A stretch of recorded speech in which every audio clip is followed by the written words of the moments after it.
மல்யுத்த வீராங்கனை வினேஷ் போகத்தின் தகுதி நீக்கம் அதிர்ச்சி அளிப்பதாக தெரிவித்துள்ள இந்திய ஒலிம்பிக் சங்கத்தின் தலைவர் பி.டி. உஷா, இந்திய மல்யுத்த கூட்டமைப்பு வினோத் போகத்திற்கான அனைத்து உதவிகளையும் செய்து வருவதாக குறிப்பிட்டார்.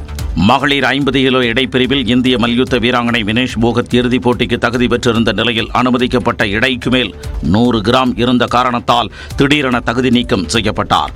இந்த அறிவிப்பு ஒட்டுமொத்த இந்தியாவையும் அதிர்ச்சியில் ஆழ்த்தியது.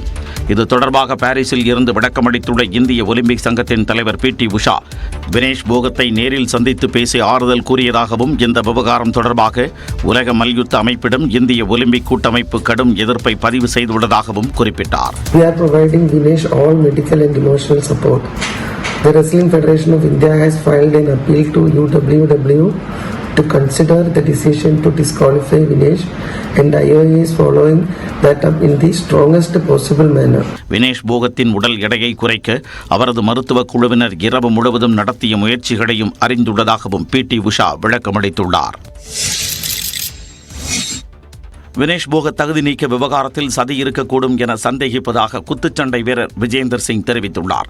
ஒலிம்பிக் தொடரில் ஆண்கள் பாக்ஸிங் பிரிவில் இந்தியாவுக்காக பதக்கம் வென்ற ஒரே வீரரான விஜேந்தர் சிங் விளையாட்டுத் துறையில் இந்தியா வளர்வதை விரும்பாதவர்கள் சதியில் ஈடுபட்டுள்ளதாக குற்றம் சாட்டினார். इस तरह ओलंपिक से बाहर करना यार, दैट्स नॉट गुड और वाजिब नहीं है, बिकॉज बहुत मुश्किल है, ऐसा नहीं करना चाहिए था. और बिकॉज हम जो वेट होते हैं हमारे, जैसे बॉक्सिंग में हम वेट कम कर देते हैं बहुत सारे, तो 5 किलो लाइक एक रात में हम कम कर सकते 5 से 6 kg. It's not a big deal for us. Vinesh போகத்திற்கு ஆதரவாக கருத்து தெரிவித்துள்ள முன்னாள் கிரிக்கெட் வீரர் சுனில் கவாஸ்கர், இந்தியா கடுமையான போராட்டத்தை முன்னெடுக்க வேண்டும் என்றார். மல்யுத்த வீராங்கனைகள் நிஷா தகியா மற்றும் வினேஷ் போகத் ஆகியோரின் தைரியமும் உறுதியும் ஒட்டுமொத்த தேசத்தையும் ஊக்கப்படுத்தி உள்ளதாக சச்சின் டெண்டுல்கர் பதிவிட்டுள்ளார். தமிழ்நாடு அமைச்சரவைக் கூட்டம் வரும் 13ஆம் தேதி முதலமைச்சர் மு க ஸ்டாலின் தலைமையில் கூடுகிறது. தமிழ்நாட்டிற்கு தொழில் முதலீடுகளை ஈர்க்கும் நோக்கில் முதலமைச்சர் மு க ஸ்டாலின் வரும் 27ஆம் தேதி அரசுமுறை பயணமாக அமெரிக்கா செல்கிறார். வரும் 13ஆம் தேதி காலை 11 மணிக்கு முதலமைச்சர் மு க ஸ்டாலின் தலைமையில் அமைச்சரவைக் கூட்டம் கூடுகிறது. இதில் புதிய தொழில் நிறுவனங்களுக்கான ஒப்புதல், தொழிற்சாலை விரிவாக்கம் உள்ளிட்டவற்றுக்கு ஒப்புதல் கிடைக்கும் என்று எதிர்பார்க்கப்படுகிறது. அமைச்சரவையில் இலாகா மாற்றம் இருக்கலாம் என்று தகவல் வெளியான நிலையில் அமைச்சரவைக் கூட்டம் கூடுவது முக்கியத்துவம் வாய்ந்ததாக கருதப்படுகிறது. அதிமுகவின் அவசர செயற்குழு கூட்டம் வரும் 16ஆம் தேதி நடைபெறும் என்று பொதுச் செயலாளர் எடப்பாடி பழனிசாமி அறிவித்துள்ளார். இது தொடர்பான அறிவிப்பில் வரும் 16ஆம் தேதி காலை 9:30 மணிக்கு ராயப்பேட்டையில் உள்ள கட்சியின் தலைமை அலுவலகத்தில் அவைத் தலைவர் தமிழ்மகன் உசேன் தலைமையில் செயற்குழு கூட்டம் நடக்கும் என அறிவிக்கப்பட்டுள்ளது. அதிமுக தலைமைச் செயலாளர்கள், மாவட்ட செயலாளர்கள், பிற மாநில செயலாளர்கள், நாடாளுமன்ற சட்டமன்ற உறுப்பினர்கள், தலைமை செயற்குழு உறுப்பினர்கள் என அனைவருக்கும் அழைப்பிதழ் அனுப்பி வைக்கப்படும் என்றும் உறுப்பினர்கள் அனைவரும் தவறாமல் வருகை தந்து அதிமுக செயற்குழு கூட்டத்தில் கலந்து கொள்ள வேண்டும் என்று இபிஎஸ் அறிவுறுத்தியுள்ளார். சென்னையில் வரும் 9ஆம் தேதி நடைபெற இருந்த அதிமுக மாவட்ட செயலாளர்கள் கூட்டம் ஒத்திவைக்கப்படுவதாக அறிவிப்பு வெளியான நிலையில் அவசர செயற்குழு கூட்டம் நடக்கும் என அறிவிக்கப்பட்டுள்ளது. சொத்து குவிப்பு வழக்குகளில் அமைச்சர்கள் KKSSR ராமச்சந்திரன் மற்றும் தங்கம் தென்னரசு விடுவிக்கப்பட்டதை ரத்து செய்த சென்னை உயர்நீதிமன்றம் மீண்டும் விசாரணைக்கு ஆஜராக வேண்டும் என்று உத்தரவிட்டுள்ளது. 2006 முதல் 2011ஆம் ஆண்டுகளில் வருமானத்திற்கு அதிகமாக 76,40,000 ரூபாய் சொத்து சேர்த்ததாக அமைச்சர் தங்கம் தென்னரசு மற்றும் அவரது மனைவி மீது 2012ஆம் ஆண்டு லஞ்ச ஒழிப்புத்துறை வழக்கு பதிவு செய்தது. லஞ்ச ஒழிப்புத்துறையின் மேல் விசாரணை அறிக்கை அடிப்படையில் 2022ஆம் ஆண்டு தங்கம் தென்னரசு மற்றும் அவரது மனைவியை ஸ்ரீவில்லிபுத்தூர் நீதிமன்றம் விடுவித்தது. இதேபோன்று வருமானத்திற்கு அதிகமாக 44,56,000 ரூபாய் சொத்து சேர்த்ததாக அமைச்சர் KKSSR ராமச்சந்திரன் மீதும் 2012இல் லஞ்ச ஒழிப்புத்துறை வழக்கு பதிந்தது. இதனை விசாரித்த ஸ்ரீவில்லிபுத்தூர் நீதிமன்றம் லஞ்ச ஒழிப்புத்துறை விசாரணை அறிக்கை அடிப்படையில் கடந்த ஆண்டு அவரையும் விடுவித்தது. இவ்விரு உத்தரவுகளுக்கும் எதிராக சென்னை உயர்நீதிமன்ற நீதிபதி ஆனந்த் வெங்கடேஷ் தானாக முன்வந்து வழக்கை விசாரணைக்கு எடுத்தார். இந்நிலையில் சொத்து குவிப்பு வழக்குகளில் அமைச்சர் KKSSR ராமச்சந்திரன் மற்றும் தங்கம் தென்னரசு விடுவிக்கப்பட்டதை நீதிபதி ஆனந்த் வெங்கடேஷ் ரத்து செய்தார். வழக்கு தொடர்பான குற்றச்சாட்டை பதிவு செய்து ஸ்ரீவில்லிபுத்தூர் சிறப்பு நீதிமன்றம் விசாரணையை தொடங்க வேண்டும் என்று உத்தரவிட்டார். மேலும் அமைச்சர் KKSSR ராமச்சந்திரன் செப்டம்பர் 9ஆம் தேதியும் தங்கம் தென்னரசு செப்டம்பர் 11ஆம் தேதியும் ஸ்ரீவில்லிபுத்தூர் நீதிமன்றத்தில் ஆஜராக ஆணையிட்ட உயர்நீதிமன்றம் நாள்தோறும் விசாரணை நடத்த வேண்டும் என்று குறிப்பிட்டுள்ளது. பாரிஸ் ஒலிம்பிக்கில் இரட்டை வெண்கலப் பதக்கம் வென்று நாடு திரும்பிய மனு பாக்கருக்கு டெல்லி விமான நிலையத்தில் உற்சாக வரவேற்பு அளிக்கப்பட்டது. பாரிஸ் ஒலிம்பிக் துப்பாக்கிச் சுடுதலில் 10 மீட்டர் ஏர் பிஸ்டல் தனிப்பிரிவில் இந்திய வீராங்கனை மனு பாக்கர் வெண்கலப் பதக்கம் வென்றார். இதனைத் தொடர்ந்து நடைபெற்ற 10 மீட்டர் ஏர் பிஸ்டல் கலப்பு பிரிவில் சரப்ஜோத் சிங்குடன் இணைந்து மனு பாக்கர் வெண்கலப் பதக்கத்தை வசப்படுத்தினார். இதன் மூலம் ஒரே ஒலிம்பிக் போட்டியில் இரட்டை பதக்கங்களை வென்ற முதல் இந்தியர் என்ற பெருமையை மனு பாக்கர் பெற்றார். இந்நிலையில் பதக்கங்களுடன் நாடு திரும்பிய மனு பாக்கருக்கு டெல்லி விமான நிலையத்தில் உற்சாக வரவேற்பு அளிக்கப்பட்டது. कोशिश कर रही थी मैं कि अच्छे से अच्छा हो, जितना अच्छा हो सके मैं बस कोशिश करती रहूँ प्रदर्शन करने का और जो मेरी टेक्निक है बस उसको फॉलो करूँ. तो इतना ज़्यादा मेडल के बारे में नहीं सोच रही थी, बस कोशिश कर रही थी कि अच्छा करूँ.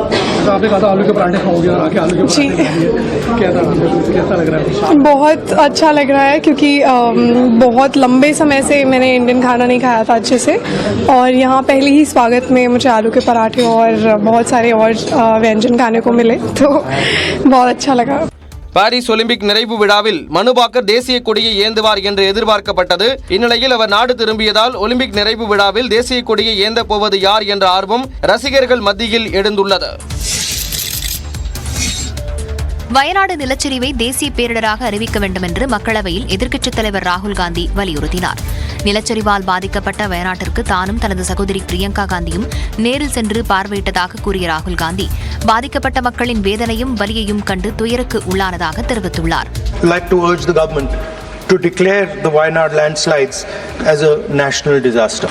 மத்திய மாநில அரசுகள் தேசிய பேரிடர் மீட்புப் படை, மாநில தேசிய பேரிடர் மீட்புப் படை, ராணுவம், கடற்படை, தீயணைப்புத்துறை, கர்நாடகா, தமிழ்நாடு, தெலங்கானா உள்ளிட்ட அண்டை மாநிலங்களின் உதவிகளை பாராட்டுவதாக கூறினார். From the states Karnataka and Tamil Nadu, Telangana. It was also nice to see that all communities came together. Everybody came together to help the people. வயநாட்டில் பேரிடர் தாங்கக்கூடிய உள்கட்டமைப்பை உருவாக்குவதற்கும் மீண்டும் அங்கு இயல்பு வாழ்க்கை திரும்புவதற்கும் மத்திய அரசு நடவடிக்கை எடுக்க வேண்டும் என்று ராகுல் காந்தி வலியுறுத்தினார்.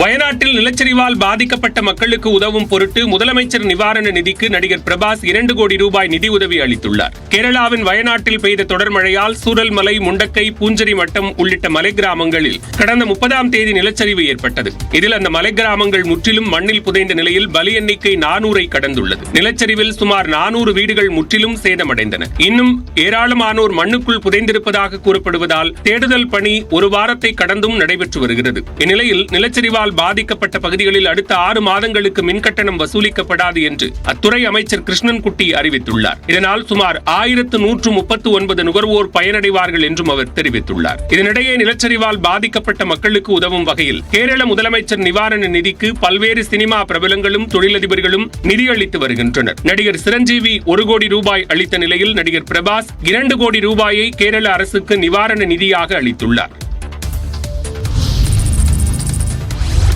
பகுஜன் சமாஜ் மாநில தலைவராக ஆம்ஸ்ட்ராங் கொல்லப்பட்ட வழக்கில் காங்கிரஸ் பிரமுகரும் வழக்கறிஞருமான அஸ்வத்தாமனை தனிப்படை காவல்துறையினர் கைது செய்துள்ளனர்.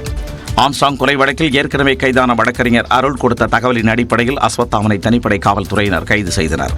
கடந்த சில மாதங்களுக்கு முன்பு சோழவரம் அருகே மோரை எனும் பகுதியில் நிலம் தொடர்பான தகராறில் ஆம்ஸ்ட்ராங்கை நோக்கி அஸ்வத்தாமன் துப்பாக்கியை காண்பித்ததாக கூறப்படுகிறது. இது தொடர்பாக இருவருக்கு முன்விரோதம் இருந்து வந்ததாகவும் இதன் காரணமாக அஸ்வத்தாமனின் தந்தையான ரவுடி நாகேந்திரன் செல்போனில் ஆம்ஸ்ட்ராங்கை அழைத்து மிரட்டல் விடுக்கும் வகையில் பேசியதாகவும் தெரிகிறது. ஆம்ஸ்ட்ராங்கை கொலை செய்ய சிறையில் சதித்திட்டம் தீட்டப்பட்டிருக்கலாம் எனவும் அவரது மகன் அஸ்வத்தாமனுக்கும் இதில் தொடர்பு இருக்கலாம் எனவும் காவல்துறையினர் சந்தேகம் கொண்டனர். இந்த நிலையில் செவ்வாய்க்கிழமை இது தொடர்பாக அஸ்வத்தாமனிடம் விசாரணை நடத்தினர். விசாரணையில் வழக்கறிஞர் அஸ்வத்தாமனுக்கு தொடர்பு இருப்பது உறுதியானதால் அவர் கைது செய்யப்பட்டுள்ளார். ஆம்ஸ்ட்ராங் கொலை வழக்கில் கைது செய்யப்படும் 22வது நபர் அஸ்வத்தாமன் ஆவார். இதனிடையே கட்சியின் அடிப்படை உறுப்பினர் உட்பட அனைத்து பொறுப்புகளில் இருந்தும் அஸ்வத்தாமன் நீக்கப்பட்டுள்ளதாக தமிழ்நாடு இளைஞர் காங்கிரஸ் மாநில தலைவர் லெனின் பிரசாத் தெரிவித்துள்ளார். சபாநாயகர் அப்பாவுக்கு எதிரான அவதூறு வழக்கில் ஆவண ஆதாரங்களை தாக்கல் செய்ய மனுதாரருக்கு சிறப்பு நீதிமன்றம் உத்தரவிட்டுள்ளது. சென்னையில் கடந்த ஆண்டு நடந்த புத்தக வெளியீட்டு விழாவில் பேசிய சபாநாயகர் அப்பாவு, ஜெயலலிதா மறைவுக்கு பிறகு 40 அதிமுக எம்எல்ஏக்கள் திமுகவில் இணைய தயாராக இருந்ததாகவும் அதை திமுக தலைவர் ஸ்டாலின் ஏற்க மறுத்துவிட்டதாக கூறியிருந்தார். அதிமுகவின் புகழுக்கு களங்கம் விளைவிக்கும் வகையில் சபாநாயகர் அப்பாவு பேசியதாக சென்னை முதன்மை அமர்வு நீதிமன்றத்தில் அக்கட்சி சார்பில் அவதூறு வழக்கு தொடரப்பட்டது. இந்த வழக்கு விசாரணைக்கு எடுக்கப்படாததை அடுத்து சென்னை உயர்நீதிமன்றத்தில் அதிமுக வழக்கறிஞர் பாபு முருகவேல் மனு தாக்கல் செய்தார். இந்த மனுவை விசாரித்த உயர்நீதிமன்றம் பாபு முருகவேலின் வழக்கை விசாரித்து சட்டப்படி நடவடிக்கை எடுக்க வேண்டும் என்று சென்னை முதன்மை அமர்வு நீதிமன்றத்திற்கு உத்தரவிட்டது. இதனையடுத்து சென்னை முதன்மை அமர்வு நீதிமன்றத்தில் வழக்கு விசாரணைக்கு வந்தது. அப்போது எம்பி எம்எல்ஏக்கள் மீதான வழக்குகளை விசாரிக்கும் சிறப்பு நீதிமன்றத்திற்கு வழக்கை மாற்றி நீதிபதி உத்தரவிட்டிருந்தார். இந்த வழக்கில் எதிர் மனுதாரருக்கு சமன் அனுப்ப ஏதுவாக ஆவண ஆதாரங்களை தாக்கல் செய்ய மனுதாரருக்கு உத்தரவிட்ட நீதிமன்றம் வழக்கை செப்டம்பர் 9ஆம் தேதிக்கு தள்ளி வைத்தது. மறைந்த முன்னாள் முதலமைச்சர் கருணாநிதியின் நினைவு நாளையொட்டி அமைதி பேரணி சென்ற முதலமைச்சர் மு க ஸ்டாலின் அவரது நினைவிடத்தில் மலர் வளையம் வைத்து மரியாதை செலுத்தினார். திமுக முன்னாள் தலைவரும் முன்னாள் முதலமைச்சருமான மறைந்த மு கருணாநிதியின் 6ஆம் ஆண்டு நினைவு நாள் புதன்கிழமை அனுசரிக்கப்பட்டது. இதையொட்டி சென்னை ஓமந்தூரார் வளாகத்திலிருந்து மெரினா கடற்கரையில் உள்ள கருணாநிதியின் நினைவிடம் வரை முதலமைச்சர் மு க ஸ்டாலின் தலைமையில் திமுகவினர் அமைதி பேரணி மேற்கொண்டனர். இதைத் தொடர்ந்து அண்ணா நினைவிடத்திற்கு சென்ற முதலமைச்சர் மு க ஸ்டாலின் மலர் வளையம் வைத்து மரியாதை செலுத்தினார். பின்னர் கருணாநிதியின் நினைவிடத்தில் மலர் வளையம் வைத்து முதலமைச்சர் அஞ்சலி செலுத்தினார்.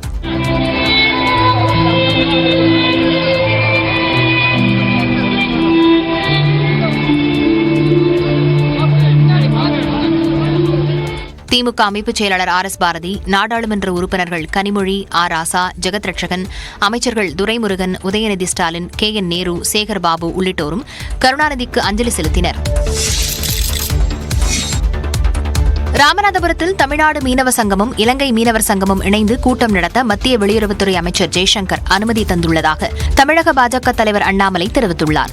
சென்னையில் செய்தியாளர்களை சந்தித்த அவர், தமிழக மீனவர்கள் பிரச்சினைகள் குறித்து இலங்கை அரசுடன் விரைவில் மத்திய அரசு 2+2 ஆலோசனை நடத்த உள்ளதாக கூறினார். செப்டம்பர் கடைசியில இலங்கையில் எலெக்ஷன் நடக்க போது, அங்கேயும் பாத்தீங்கன்னா ஒரு உக்கரமான சூழ்நிலை, குறிப்பாக வடகிழக்கு பகுதியில் தமிழக மீனவர்களுக்கான எதிர்ப்பு அதிகமாக இருக்கு.